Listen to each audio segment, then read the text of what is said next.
Hello दोस्तों, कैसे हो आप सब। आशा करता हूँ आप सब अच्छे और स्वस्थ होंगे। हम भी अच्छे और स्वस्थ हैं। सभी दोस्तों को नारायण नारायण नारायण। आज मैं आपको महाशिव पुराण की कथा का 5वां अध्याय आपको सुनाऊंगा। कृपया हमारे वीडियो को ज़्यादा से ज़्यादा शेयर कीजिए, लाइक कीजिए और सब्सक्राइब कीजिए। चलो अब हम शुरू करते हैं। जय हो ब्रह्मा विष्णु महेश, आपकी सदा ही जय जय होए। ओम नमः शिवाय, ओम नमः शिवाय, ओम नमः शिवाय।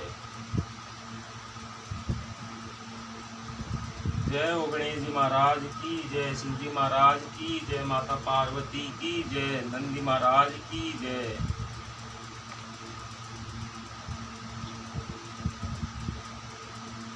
आज का हमारा 5वां अध्याय है नारद जी का शिव तीर्थों में भ्रमण, शिवगणों को शापोद्वार की बात बताना तथा ब्रह्मलोक में जाकर ब्रह्मा जी से शिव तत्व के विषय में प्रश्न करना।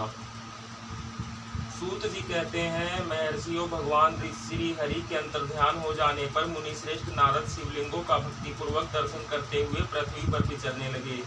ब्राह्मणों, भूमंडल पर घूम फिरकर उन्होंने भोग और मोक्ष देने वाले बहुत से शिवलिंगों का प्रेम पूर्वक दर्शन किया। दिव्यदर्शी नारद जी भूतल के तीर्थों में विचर रहे हैं और इस समय उनका चित्त शुद्ध है।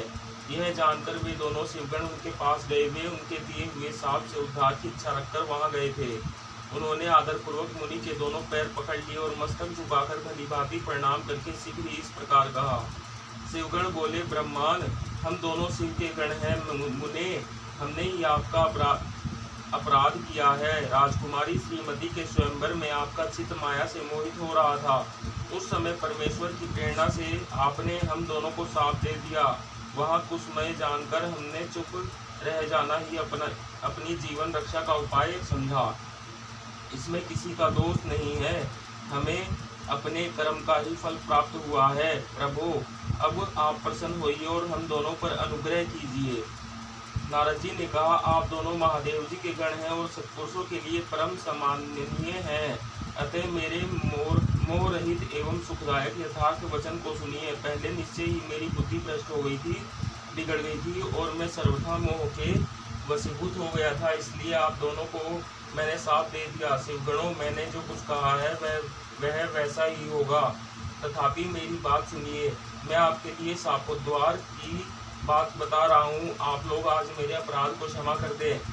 मुनिवर, विश्वा के वीर से जन्म ग्रहण करके आप संपूर्ण दिशाओं में प्रसिद्ध कुंभकर्ण रावण राक्षसराज का पद प्राप्त करेंगे और बलवान वैभव से युक्त तथा परम प्रतापी होंगे। समस्त ब्रह्मांड के राजा होकर शिव भक्त एवं जितेंद्रिय होंगे और शिव के ही दूसरे स्वरूप श्री विष्णु के हाथों मृत्यु पाकर फिर अपने पद पर प्रतिष्ठित हो जाएंगे। सूत जी कहते हैं, महर्षियों, महात्मा नारद मुनि की यह बात सुनकर वे दोनों शिवगण प्रसन्न हो सानंद अपने स्थान को लौट गए। श्री नारद जी भी अत्यंत आनंदित हो अनन्य भाव से भगवान शिव का ध्यान तथा शिव तीर्थों का दर्शन करते हुए बारंबार भूमंडल में विचरने लगे।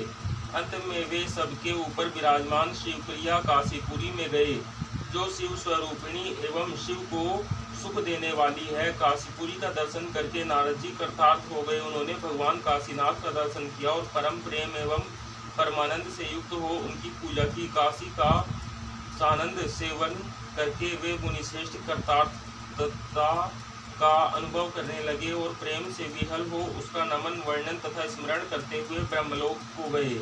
निरंतर शिव का स्मरण करने से उनकी बुद्धि शुद्ध हो गई थी। वहां पहुंचकर शिव तत्व का विशेष रूप से ज्ञान प्राप्त करने की इच्छा से नारद जी ने ब्रह्मा जी को भक्तिपूर्वक नमस्कार किया और नाना प्रकार के स्तोत्रों द्वारा उनकी स्तुति करके उनसे शिव तत्व के विषय में पूछा। उस समय नारद जी का हृदय भगवान शंकर के प्रति भक्ति भावना से परिपूर्ण था। नारद जी बोले, ब्रह्मान, ब्रह्मा परमात्मा के स्वरूप को जानने वाले पितामह जगत प्रभु, आपके कृपा प्रसाद से मैंने भगवान विष्णु के उत्तम महात्म्य का पूर्णतया ज्ञान प्राप्त किया है। भक्ति मार्ग, ज्ञान मार्ग, अत्यंत दुस्तर तपो मार्ग, दान मार्ग तथा तीर्थ मार्ग का भी वर्णन सुना है, परंतु शिव तत्व का ज्ञान मुझे अभी तक नहीं हुआ है। मैं भगवान शंकर की पूजा विधि को भी नहीं जानता। अतः प्रभु आप क्रमश इन विषयों को तथा भगवान शिव के विविध चरित्रों को तथा उनके स्वरूप तत्व प्राकट्य विवाह गृहस्थ धर्म सब मुझे बताइए। निष्पाप पितामह, यह सब बातें और भी जो आवश्यक बातें हो उन सब का आपको वर्णन करना चाहिए। प्रजानाथ, शिव और शिवा के आविर्भाव एवं विवाह का प्रसंग विशेष रूप से कहिए तथा कार्तिकेय के जन्म की कथा भी मुझे सुनाइए। प्रभु, पहले बहुत लोगों से मैंने यह बातें सुनी है, किंतु तृप्त नहीं हो सका हूँ, इसलिए आपकी शरण में आया हूँ। आप मुझ पर कृपा कीजिए। अपने पुत्र नारद की यह बात सुनकर लोक पितामह ब्रह्मा वहां इस प्रकार बोले।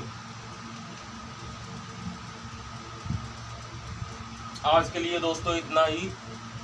सभी को नारायण नारायण नारायण। बाकी हम आपको कल सुनाएंगे।